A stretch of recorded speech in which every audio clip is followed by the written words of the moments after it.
Welcome back to Pokemon, guys. Yeah, you can just keep playing if you want. Do you not want to? I'm feeling up my ears. Stop feeling your ears, you weirdo. But they are really soft. You know what else is soft? No. This controller. No, it's not. It's hard. Hold it and play. Nintendo got ripped on all the time for being the kiddie console back in the day. The N64 versus PlayStation era. Yeah, Raging Drew. That's the thing.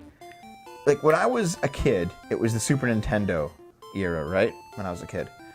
And it was Nintendo, it was SNES versus Sega, and nobody really cared whether or not a console was kiddie or not. People cared if the games were good.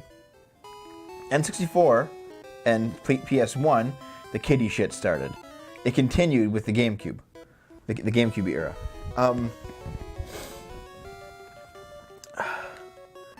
And then, like, the Wii era was when I went off to university for the first time, right? And Nintendo still had that kiddie mentality, but at that point it just kind of started to own it. So yeah, whatever, it doesn't matter. It doesn't matter. It's just how we are. We're just making Mario games, and fuck it. And nowadays, everyone can tell that Nintendo's for kids compared to Sony and Microsoft. It's obvious. And that's honestly playing to its strengths, in my opinion. One, because Nintendo games are still some of the best games ever made of all time. They're really good. The polish and the game design is best in the world, in my opinion. But secondly, there's also a situation where basically, I guess people started being okay with being childlike, if you know what I mean. Like here, Pokemon's a great example. When I was a kid on the playground playing this game, Pokemon Generation 1, people everywhere had their Game Boys. And they had the link cables and they're like, Pokemon, fucking awesome! And everyone's playing all these, like, I was in grade 6, we're all in grade 5, I mean, we're all just playing Pokemon. Then I get to like high school. And this is around the time when Gen 3 and Gen 4... No, Gen 3 was out and Gen 4 was just coming out. And if you played Pokemon in high school, when I was in high school, you were, like, socially ostracized. Yeah. Completely. It's like, what kind of weirdo plays Pokemon? And then I go to college. Sorry, university. And in university, people had their DSs and they were playing Pokemon Diamond and Platinum and Pearl. And people loved Pokemon. Again. So I think there's basically the idea that you could be an adult and still enjoy childish things, at least childish aesthetics, because a lot of the Mario games are still quite hard. Like Mario 3D World's really fucking hard, you know. So you could enjoy a hard game that obviously only an adult can beat, even though it has childish aesthetics. Mm-hmm. That kind of became popular when I was basically hitting my early to mid-20s. Because you're a millennial. When it became cool to say fuck being an adult. But here's the thing, I don't even believe that. I think there's like it's if you say, oh well, fuck being an adult, it just means that you're giving up on all the good sides of adulthood. Yeah. The ability to be independent and to manage your own affairs and to do what you want with your time. It's just that what we choose to do with our time ended up being childish, yet we still are adults. I guess that's a good way to put it. I think it's more of an acceptance of, like, people being able to do things that may seem childish but aren't actually technically childish. Maybe. Nintendo's kind of at fault for perpetuating the kiddie meme. It's only been up until recently that they realized their market is older people who grew up with their consoles and games. Yeah, exactly. Like, Nintendo kept making games for kids, right? And the new kids didn't give a shit. Yeah. However, all the kids who grew up in the 90s with their stuff, yeah, and still liked their stuff even though it was childish, yeah, that's Nintendo's market. And I think they're finally realizing that. Yeah. Because Mario 3D World was extremely hard. Yeah. Like, holy fuck. What's this weeb shit? It's just Pokemon. Oh yeah, by the way, you're on a hill. Yeah, no, I noticed. So yeah, down. I know. Yeah.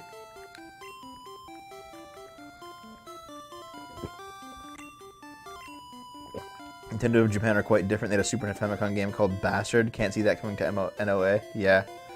I probably have a copy of it, though. Just gonna, like, pedal uphill and... Yeah, man. What do you want, kiddo? The bikers here are actually pretty good grinding. Even though this guy would probably, like, in real life, just kick the shit out of you. Mm-hmm. You wouldn't send us Pokemon out to do it. He'd just punch you in the face.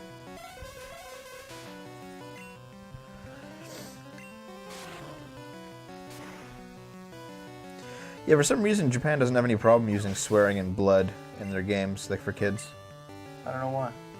I feel like it's because kids are generally used to seeing that anyway. Nintendo of Japan had the Tingle dating sim. What the fuck is that? Sounds fucking ridiculous is what it sounds like. Hong Kong 97. I remember there was like a dating sim on the N64. What was it called? It was very well known. I don't think it ever came out here.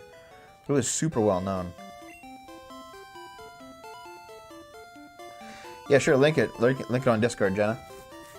Thanks, mate. Also, Jenna, who are you on Discord anyway? I don't recognize the name.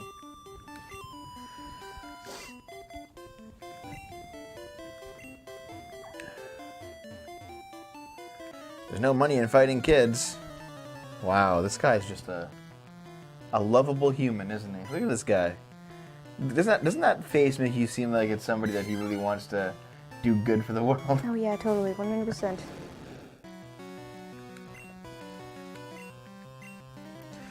Nintendo's remembering the 2D roots.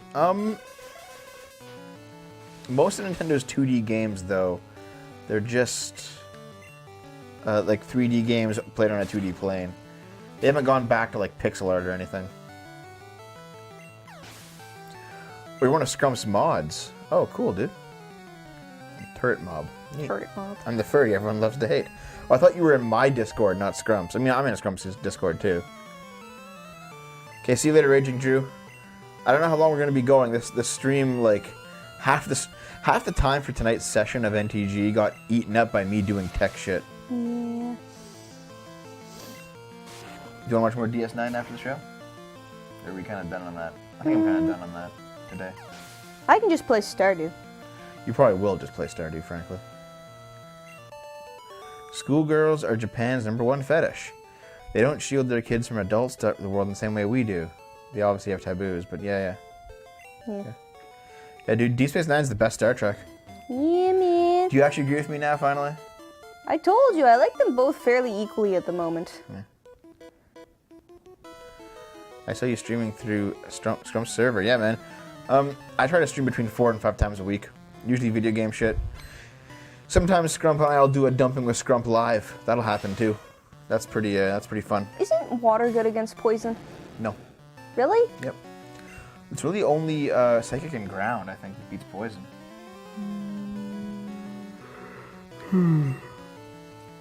I don't quite understand how either of those things beat poison, but they do.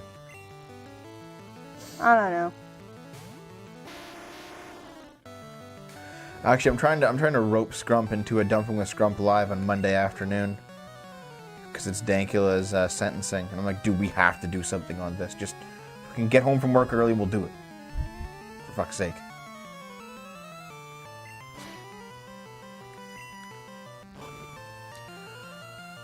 I like all the final variants of Star Trek. TNG, DS9, and Voyager were all on similar tiers to you, but they're all so different, man. All three of them are very different shows. What just happened? He put in a substitute. What do I do to it? Just kill it. But the substitute will take. It's like the teddy bear in Earthbound. He'll take damage instead of the enemy. Yeah. Oh, he's minimizing. No, yeah, I don't Just makes him easier. Like, makes him have more dodge.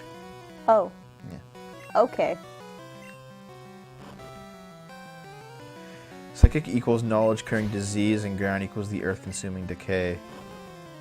That's how you rationalize it? I mean, maybe. You see, I thought it was... Minimize just doesn't do that in any other generation. It doesn't make them actually smaller. It just makes them speedier. Like, in terms of graphics, so it's kind of weird to see it, but I guess I get it. Usually, whenever the graphic changes, it's because they've been flying or digging, or there's a substitute. And yeah, he's gonna be really hard to hit now because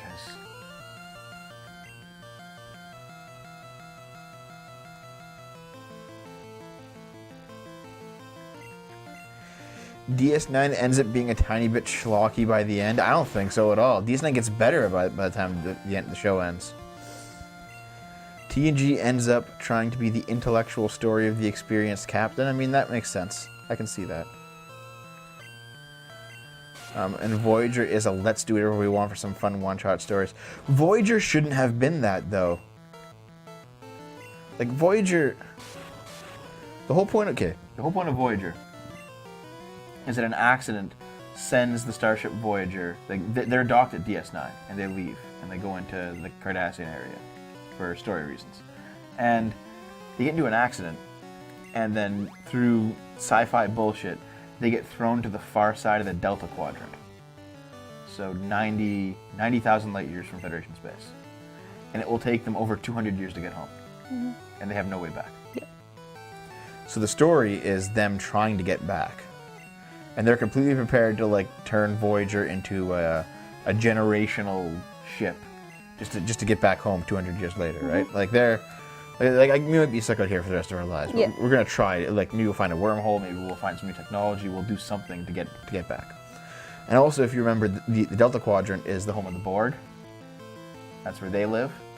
So we see more Borg in Voyager than any other in the movies, in TNG, and anything else. Mm-hmm. So because Voyager's stranded, like the first 2 seasons, they really set up a solid storyline of them being stranded, right? They're like, okay, there's no support for these guys. They need to scavenge and just try to survive. And it actually is a really good story. And then they turn it into do whatever we want for some fun one-shot stories. And it makes no sense. It's not like they can go back to the Federation and refuel or whatever. Fun, like, they destroyed something like 30 shuttlecraft over the course of Voyagers just to have action shows. It's like, where do you keep getting the shuttlecraft, Voyager? I don't know. See, Voyager is when Star Trek really starts to get shit, in my opinion. Watching Voyager after DS9 is going to be a pain. Because DS9 is the best show. Mm. And Voyager, I think up until Discovery, Voyager was considered the worst show.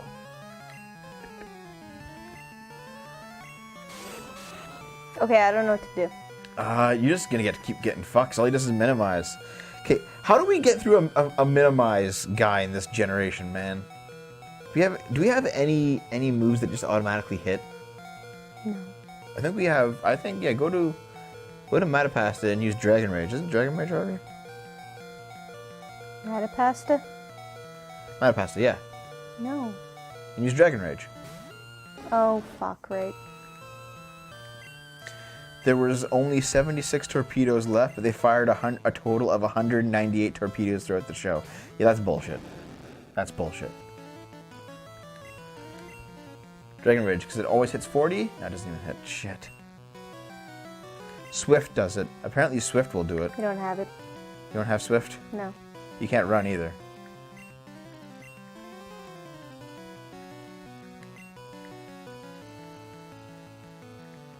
I don't know, just fight, I guess. You'll eventually hit him. There's like a 10% chance that you'll eventually hit.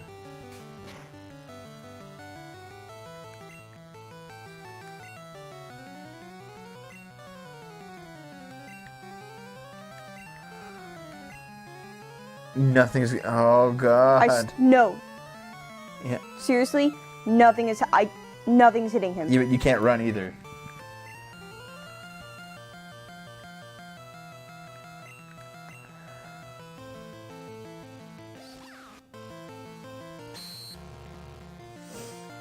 I think he maxed out his evasion to the point that you just can't hit him.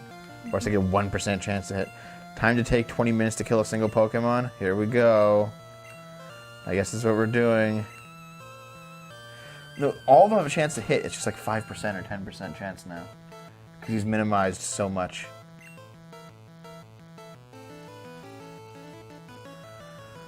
Oh, God. We're going to be here all night. Next episode. You know, this will probably take like a full episode. Probably, yeah.